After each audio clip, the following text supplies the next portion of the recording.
Bom dia a todos. Na aula de hoje, vamos falar de propriedades atômicas e distribuição eletrônica.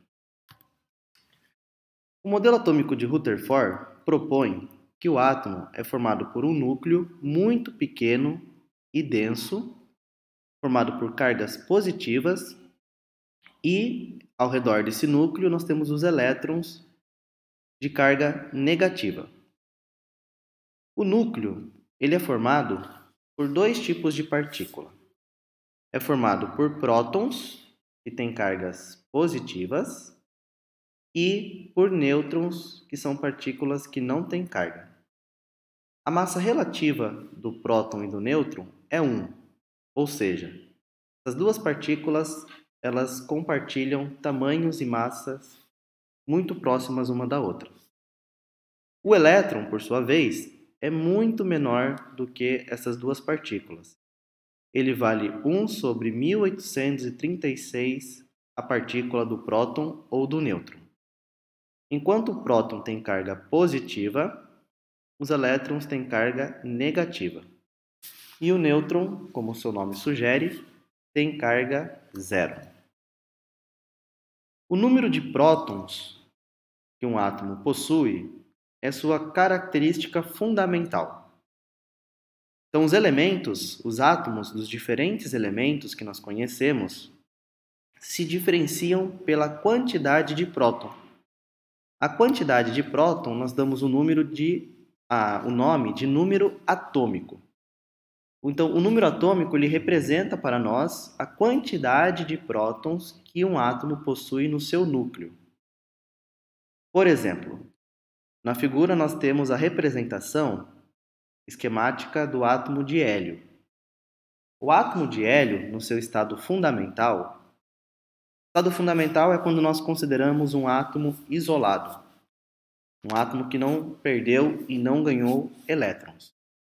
Então, em seu estado fundamental, o hélio ele possui 2 prótons, são essas partículas em vermelho que nós podemos ver na representação. Além desses 2 prótons, ele também possui 2 nêutrons e 2 elétrons. Não necessariamente esses números têm que ser iguais, tá? Então, pelo fato do átomo de hélio possuir 2 prótons, nós dizemos que seu número atômico é 2. Quando nós queremos representar o número atômico de um elemento, nós escrevemos o seu símbolo, né? A primeira letra do símbolo de um elemento é maiúscula. Se houver uma segunda letra, esta segunda letra deverá ser minúscula. Ao lado esquerdo, na parte inferior, nós indicamos então o seu número atômico. Uma outra característica importante dos átomos é o número de massa. O número de massa ele indica para nós o total de partículas que existe no núcleo do átomo. Como o próton e o nêutron têm massas relativamente iguais, muito superiores à massa do elétron, os elétrons eles são desconsiderados quanto ao número de massa, sendo considerado apenas, para esta propriedade, o número de prótons e o número de nêutrons. O número de massa ele é adimensional, ou seja, ele não tem uma unidade, como gramas ou unidade de massa atômica, simplesmente porque ele indica a quantidade de partículas no núcleo de um átomo. O número de massa ele é indicado, normalmente, na parte superior esquerda ou direita da representação do símbolo do elemento químico.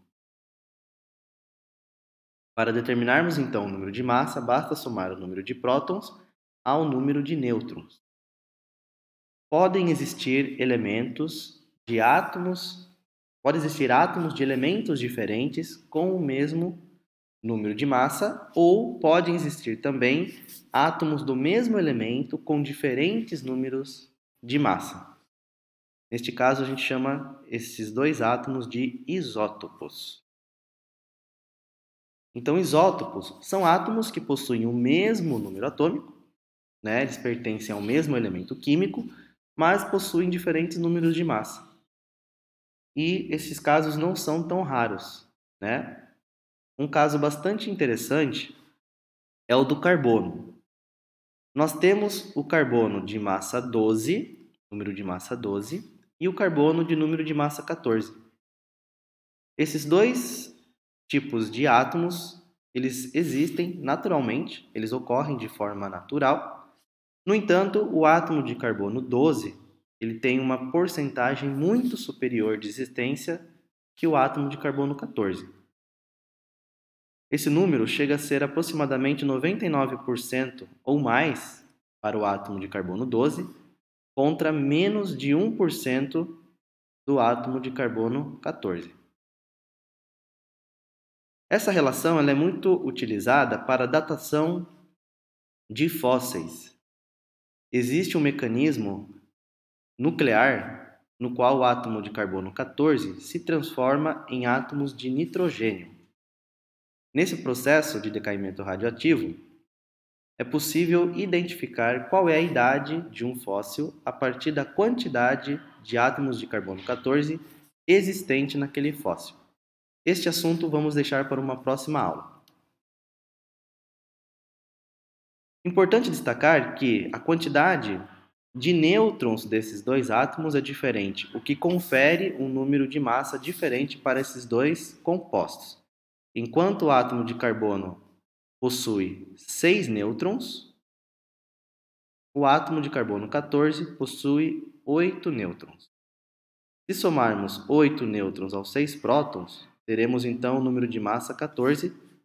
E se somarmos 6 nêutrons com 6 prótons, teremos o átomo de carbono com o número de massa 12.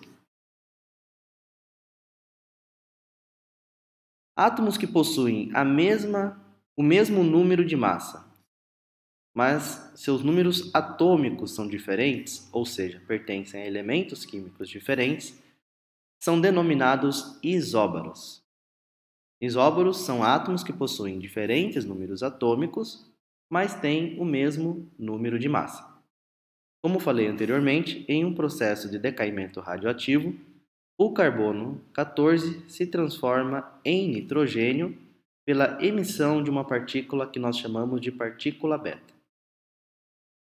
Mais detalhes desse processo será dado em outras aulas. Ainda temos também os isótonos. O que são isótonos? São átomos que possuem diferentes números atômicos, diferentes números de massa, mas possuem o mesmo número de nêutrons.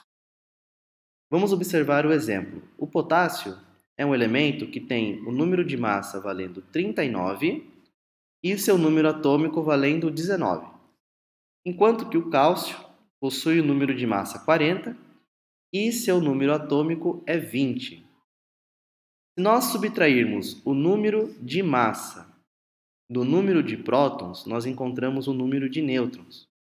Para o potássio, verificamos que esse número é 20. O mesmo para o cálcio. Se fizermos o número de massa menos o número de prótons, nós vamos verificar que o número de nêutrons para o elemento cálcio também é 20. Portanto, o cálcio e o potássio representados são isótonos. Eventualmente, pode ocorrer de um átomo perder ou ganhar elétrons. Um átomo, quando perde ou ganha elétrons, ele se torna um íon. Íons são espécies químicas que podem ser monoatômicas ou poliatômicas, eletricamente carregadas decorrente da perda ou ganho de elétrons. Um íon de carga positiva, ou seja, ele perdeu elétrons, é chamado de cátion, enquanto que um íon de carga negativa, ou seja, ganhou elétrons, é chamado de ânion. Em um ânion, o número de partículas negativas, ou seja, elétrons, é maior do que o número de partículas positivas em seu núcleo, que são os prótons. Desta forma, um ânion ele apresentará uma maior quantidade de cargas elétricas negativas do que cargas positivas.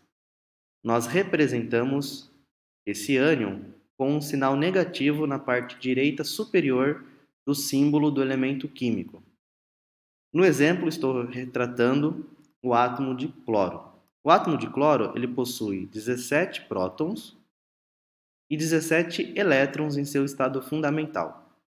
No entanto, se este átomo de cloro receber um elétron, ele passará a ter 18 cargas negativas. Se nós subtrairmos o número de cargas negativas e cargas positivas, verificaremos um saldo negativo para o cloro. Por isso, o símbolo negativo, o sinal negativo para o ânion. No caso do cátion, ocorre o contrário. O cátion ele possui mais cargas positivas e cargas negativas em sua eletrosfera. Então, por exemplo, o átomo de sódio ele possui 11 prótons e 11 elétrons em seu estado fundamental. Se este átomo perder um elétron, ele passará a apresentar 10 cargas negativas. Se subtrairmos as cargas positivas das cargas negativas, verificaremos um saldo positivo para o átomo de sódio. Por isso, a representação do sinal positivo sobre o símbolo. Se um átomo perder 2 elétrons, então será representado o número 2 na frente do sinal positivo. Se perder 3 elétrons, vai ser 3. O mesmo vale para os ânions. Os átomos isoeletrônicos são átomos de elementos químicos diferentes, mas que possuem o mesmo número de elétrons devido à formação de íons. Vamos tomar como exemplo o oxigênio. Ele tem 8 prótons e seu estado fundamental ele tem 8 elétrons. Se eventualmente esse átomo de oxigênio receber 2 elétrons, ele passa a ter 10 elétrons. O flúor ele possui 9 cargas positivas e 9 elétrons em seu estado fundamental. Se ele receber um elétron, ele passa a ter 10 elétrons. O argônio possui 10 cargas positivas, em seu estado fundamental ele possui 10 elétrons. O sódio possui 11 cargas positivas, 11 cargas negativas em seu estado fundamental. Ao perder um elétron, ele passa a ter 10 elétrons. E o mesmo ocorre com o magnésio. O magnésio tem 12 cargas positivas, seu núcleo, 12 elétrons em seu estado fundamental. Se ele perder 2 elétrons, ele passa a ter 10 elétrons em sua eletrosfera. Observe que todas essas espécies químicas possuem a mesma quantidade de elétrons. Portanto, chamamos esses átomos de isoeletrônicos.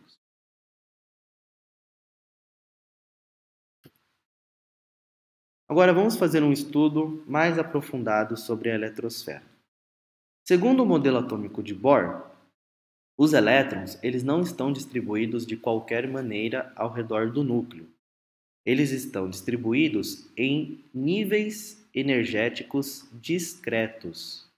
Ou seja, o elétron ele não pode ocupar qualquer região no espaço. Ele pode ocupar apenas níveis de energia com números inteiros. Esses níveis de energias foram também chamados de camadas eletrônicas. Atualmente conhecemos 7 camadas eletrônicas que são denominadas por letras. A primeira camada é chamada de camada K, a segunda camada L, a terceira M, a quarta N, a quinta O, a sexta P e a sétima e última camada Q.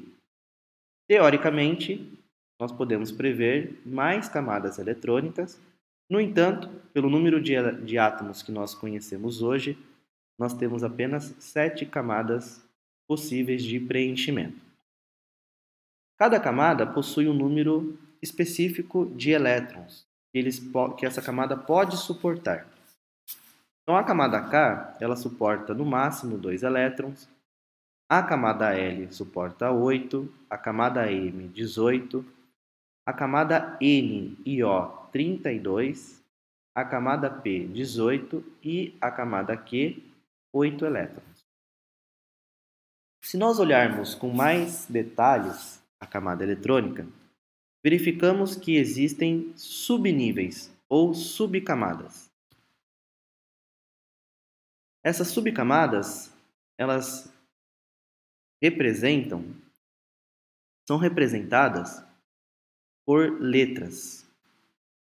4 tipos de subcamadas são conhecidas: as subcamadas S, P, D e F.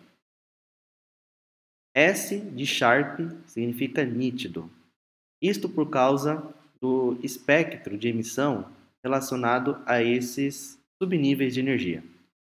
P de principal, D difuso e F fundamental. Cada uma dessas subcamadas suporta também uma determinada quantidade de elétrons. O subnível S, ele suporta 2 elétrons. O subnível P suporta 6 elétrons. O subnível D suporta 10 elétrons. E o subnível F suporta 14 elétrons. De modo que cada camada possui uma quantidade específica de subníveis. A soma total dos elétrons dessas subcamadas é igual à quantidade máxima que cada camada pode suportar. Então, por exemplo, a camada K suporta 2 elétrons porque ele possui apenas um subnível S e suporta 2 elétrons. A camada L suporta 8 elétrons porque é formado por um subnível S e um subnível P, totalizando 8 elétrons, e assim em diante. Para nós fazermos a distribuição eletrônica dos elétrons de um átomo, nós partimos do princípio de Aufbau, que é uma palavra em alemão que significa construção. Esse princípio ele foi proposto inicialmente por Bohr, mas foi desenvolvido ao longo da década de 20 e 30 até a década de 60 por outros físicos e outros químicos. O que nós conhecemos hoje como princípio de Aufbau é o diagrama de Linus-Pauling. No Brasil, esse diagrama ficou conhecido como diagrama de Linus-Pauling. Em outros países, como por exemplo em países de língua inglesa, eles chamam de regra de Mandelung. Em países de língua francesa e russa, eles atribuem esse diagrama a outros cientistas. Aqui no Brasil nós chamamos de diagrama de Linus-Pauling, o famoso diagrama de Linus-Pauling. Esse diagrama ele deve ser preenchido seguindo as diagonais. Então nós iniciamos no subnível 1s. Esse número 1, que nós chamamos de número quântico principal, ele está relacionado com a camada eletrônica. Então nós iniciamos a distribuição no subnível 1s, preenchendo completamente a sua quantidade máxima de elétrons, se for necessário. Ao preenchê-lo completamente, nós partimos para o subnível seguinte, da próxima diagonal, que é o subnível 2s. Em seguida, o subnível 2p e 3s.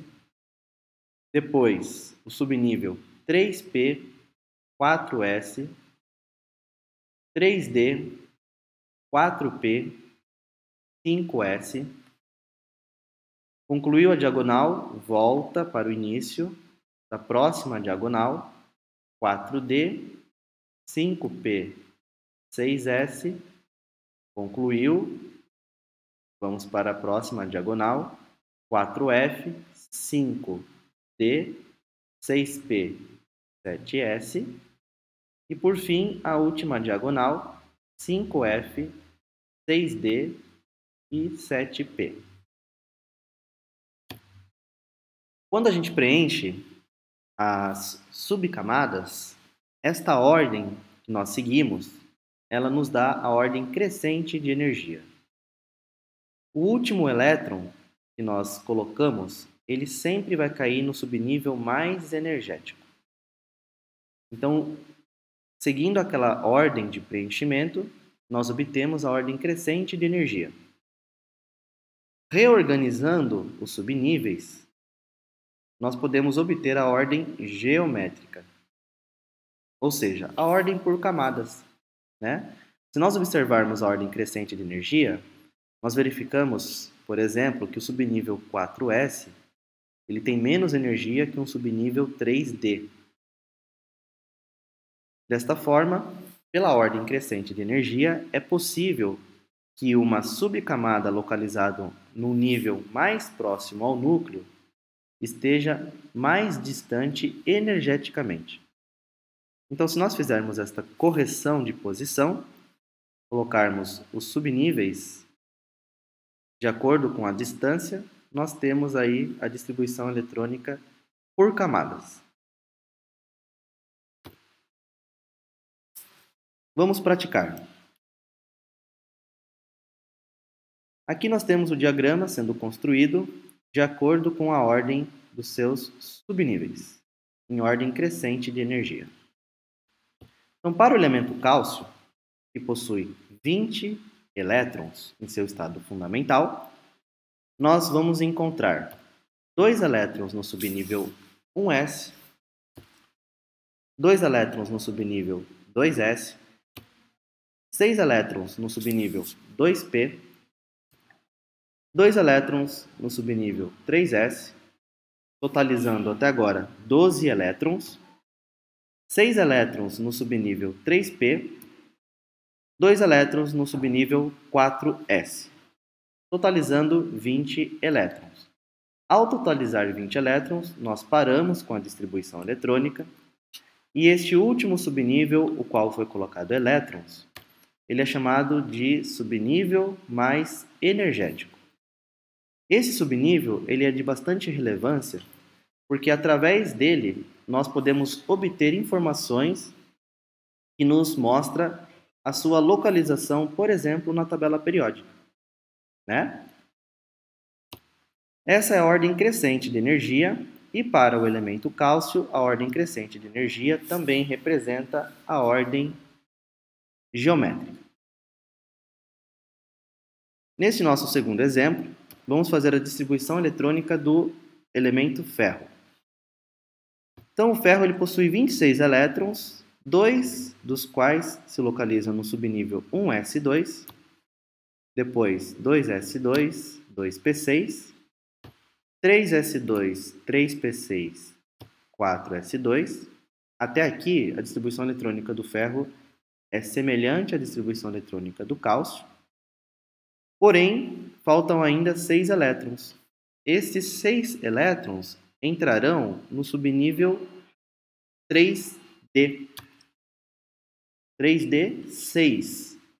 Observe que não há necessidade de colocar 10 elétrons, uma vez que faltou apenas 6 elétrons. Se o subnível D ele suporta até 10 elétrons, nós podemos colocar 6. Então, o subnível 3D é o subnível mais energético para o elemento ferro. Esta é a ordem crescente de energia. Se nós reorganizarmos a sua distribuição eletrônica por energia, trazermos o subnível D antes do subnível S, nós temos a ordem geométrica. Então, nós temos a quantidade de elétrons por camadas, sendo que o último subnível é o mais distante. Então, na camada K, para o ferro, nós temos 2 elétrons. Na camada L, nós temos 8. Na camada M, nós temos 14. E na última camada, também chamada de camada de valência, a última camada na distribuição eletrônica é chamada de camada de valência. Nós temos um total de 2 elétrons, que é a camada N, 2 elétrons. A ordem geométrica ela é bastante importante para nós podermos escrever a distribuição eletrônica de íons. Quando um átomo perde elétrons, esses elétrons eles saem preferencialmente da sua camada de valência e não do subnível mais energético. Então, conhecer a ordem geométrica é importante para nós podermos escrever a distribuição eletrônica de íons. Por exemplo, o ferro em seu estado fundamental tem o seu subnível mais energético, o subnível 3d6. No entanto, a sua camada de valência se encontra no subnível 4s2. Se esse ferro eventualmente perder 2 elétrons, esses elétrons não sairão do subnível mais energético, e sim do subnível que se encontra na camada mais distante, na sua camada de valência. Então, para o elemento ferro, observe que, se ele perder 2 elétrons, ele irá perder o subnível 4s2. Para os ânions, ocorre o mesmo fato. Nós podemos observar, para o elemento cloro, por exemplo, em seu estado fundamental, ele possui 7 elétrons na sua camada de valência. Para o elemento cloro, o seu subnível mais energético coincide com seu subnível mais distante, que é o 3p5. Se este átomo receber um elétron, este elétron entrará no seu subnível P, que ao mesmo tempo é o mais energético e o mais distante.